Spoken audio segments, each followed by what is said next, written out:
কাঠের পাল্লা। এটাও পাইন কাঠের পাল্লা, এটাও কিন্তু পাইন কাঠ। এই দুটো কিন্তু দরজা, দুইটা কিন্তু পাইন কাঠ।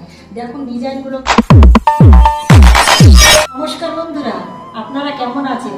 শুভ সন্ধ্যা। আমার জ্যোৎস্না ইউটিউব চ্যানেলে আপনাদের সকলকে জানাই স্বাগত। আপনারা তো জানেন যা কিছু করি না কেন আমি সব কিছু কিন্তু আপনাদের সঙ্গে শেয়ার করি। দেখুন আমার যে খোকার বাবা ঘরগুলো করেছে এগুলো কিন্তু আপনাদের সঙ্গে আমি শেয়ার করেছি এর আগে।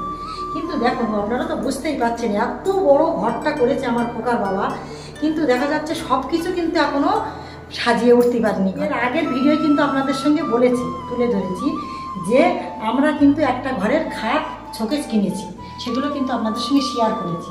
কিন্তু দেখা যাচ্ছে অকস্মাৎ এই তিনটি ঘর আমার, এই একটা দরজা আছে, আর এই একটা দরজা আছে, আর এই একটা দরজা আছে, এখানে একটা সরু দরজা আছে। এই খোকার বাবা যখন বানিয়েছিল ঘর তখনই কিন্তু এই চৌকাঠ করানো আছে, সেই সময় কিন্তু একদম রেডি করা আছে। কিন্তু দেখা যাচ্ছে পাল্লাগুলো এখনও খাটানো হয়নি, অনেক খাটিয়ে উঠতে পারিনি। আপনারা তো বুঝতেই পারছেন এত বড় বিল্ডিং করা মানে কি কতটা টাকার প্রয়োজন। এবার দেখা যাচ্ছে অকস্মাৎ আজকে বায়না করছে আমার খোকার বাবা যে চলো যাই, মানে দরজার পাল্লাগুলো দেখে আসি দোকান থেকে। এবার যে সেই মুহূর্তে যে আপনাদের সঙ্গে শেয়ার করব, কিন্তু এতটা ব্যস্তর ভিতরে চলে গিয়েছি সেগুলো কিন্তু আপনাদের সঙ্গে শেয়ার করতে পারিনি। যে দেখা যাচ্ছে পাল্লাগুলো পছন্দ হয়ে গেছে, সঙ্গে সঙ্গে আমার খোকার বাবা দুটো পাল্লা নিয়ে এসেছে। এবার দেখা যাচ্ছে দুটো পাল্টা যেখানে নিয়ে এসেছি আর একটা পাল্টা কিন্তু বাকি আছে, কেননা যেহেতু দেখা যাচ্ছে ওই দরজাটা কিন্তু সরু, এছাড়া কিন্তু দেখা যাচ্ছে 24 না কতটা বলে 25 সাড়ে 25 ফুট একটু কম আছে, দেখা যাচ্ছে ছোটো আছে। ওই জন্য কিন্তু ওটা বলছে, দোকানদার বলছে যে দাদা এটা কিন্তু বায়না দিয়ে যেতে হবে, এটা বানিয়ে তারপরে কিন্তু আপনাকে দেবো।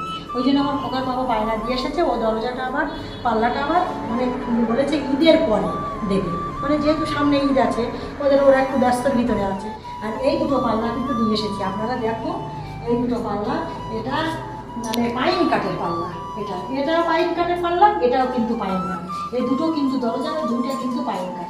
দেখুন ডিজাইনগুলো কেমন হয়েছে, দেখুন অবশ্যই কমেন্টে কিন্তু জানাবেন যে ডিজাইনটা কেমন হয়েছে না হয়েছে। দেখুন এই দরজাটা পাল্লাগুলো পড়েছে, এটা 5000 পড়েছে, এটাও কিন্তু 5000 পড়েছে। আর দেখা যাচ্ছে ফিটিংস দিয়ে, তারপরে দেখা যাচ্ছে যে মানে কবজা কত কিছু আছে, দেখা যাচ্ছে লক এটা ওটা সব মানে সব রকম অল টোটাল সব রকম জিনিস দিয়ে কিন্তু দেখা যাচ্ছে মোট 6500 7000 টাকার মতো পড়ে যাবে একটা পাল্লায়। কিন্তু এই পাল্লাটা 7500 টাকা পড়ে যাবে, এটাও কিন্তু 7500 টাকা পড়ে যাবে। এই দুটো পাল্লা মিলে মোট 15000 টাকা পড়ে গিয়েছে। এখন বন্ধুরা কেমন হয়েছে, এই ডিজাইনটা কিন্তু আলাদা হয়েছে, এটা সম্পূর্ণ আলাদা, আর এই ডিজাইনটা কিন্তু সম্পূর্ণ আলাদা। এটা দেখা যাচ্ছে এটা সম্পূর্ণ আলাদা। তাহলে আর এই দুটো ধরনের দরজা হয়ে যায়, তাহলে কিন্তু একটা দরজা বাকি আছে। যেহেতু এই ছোটো দরজাটা কিন্তু অনেক সরু আছে, মানে এতটা কিন্তু সরু আছে এই দরজাটা বায়না দিয়ে এসেছি। ওরা মানে ওখানে মানে ও ঘরে ওরা এখন যেখান থেকে নিয়ে আয় দোকানদারের দেখা যাচ্ছে সেখানে ঘরে কিন্তু ওরা বলে দেবে, কাটিয়ে কিন্তু দেবে আমাদের। তা বন্ধুরা দেখুন কেমন হয়েছে দরজাটা, সেটা কিন্তু আপনারা অবশ্যই কমেন্টে জানাবেন ভালো হয়েছে কি হয়েছে। আপনারা তো জানেন মানে আমি যে দরজাটা নিয়ে এসেছি খুব খুশিতে আছি আমি। আপনারা তো বুঝতেই পারছেন এতটা টাকা খরচ করে যে আমি ঘরটা তৈরি করেছি, আমার খোকার বাবা বানিয়েছে এতটা ঘর, মানে এখনও মানে ঘরটা সাজিয়ে উঠতে পারিনি। কিছু জিনিস আনছি, মানে পর পর জিনিস আনছি, যে আজ একটা জিনিস কাল একটা জিনিস পৌঁছান, এরকমভাবে কিন্তু আমরা সাজাচ্ছি। আপনারা তো বুঝতেই পারছেন আমরা তো মানে যে মধ্যবিত্ত ফ্যামিলি, যে খুবই যে আমার খোকার বাবা যে চাকরি বাকরি করে তা তো না। আপনারা তো জানেন, আপনাদের সঙ্গে মেলা কিছু আর বলবো না। আপনারা তো দেখে নিলেন যে দুটো পাল্লা কেমন হয়েছে। এই পাল্লা দুটো অবশ্যই কমেন্টে জানাবেন, কমেন্ট করতে ভুলবেন না, অবশ্যই একটা লাইক করে দেবেন ভিডিওয়, আর অবশ্যই পরবর্তী ভিডিও অবশ্যই আপনাদের সঙ্গে দেখা হবে। তাহলে এখন আসি।